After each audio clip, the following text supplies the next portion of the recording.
Cadet college Karampur में 6 सितंबर योम दिफ़ा के हवाले से शानदार तकरीब थी गुजरी।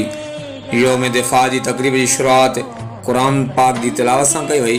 उन सिंधी उर्दू और अंग्रेजी टिनी बोलियों में कैडेट्स तकरीरूं करे वतन अज़ीज़ की हिफाज़त लाइ जानन जा नज़राना ॾींदड़ शहीदन के भरपूर भेटा पेश कई। उन मौके ते ख़यालन जो इज़हार कंदे वाइस प्रिंसिपल अमजद अली चांडियो चयो त 6 सितंबर जो ॾींहुं पाकिस्तान की तारीख़ में वरी अहमियत रखे थो, छो तो उन ॾींहं ते असां पाण खां 10 भेरा वधीक ताक़तवर मुल्क के एके इताद हिम्मत ऐं बहादुरी सां इबरतनाक शिकस्त ॾिनी हुई। अॼु असां पंहिंजे हीरोज़ ॾिनल क़ुर्बाननि खे यादि करे खेनि तहसीन पेश करे रहिया आहियूं। आख़िर में कैडेट कॉलेज करमपुर के प्रिंसिपल प्रोफेसर मोहम्मद हाशिम मेमण खिताब कंदे चयो त आज़ादी कंहिं ज़बरदस्त नेमत खां घटि न आहे।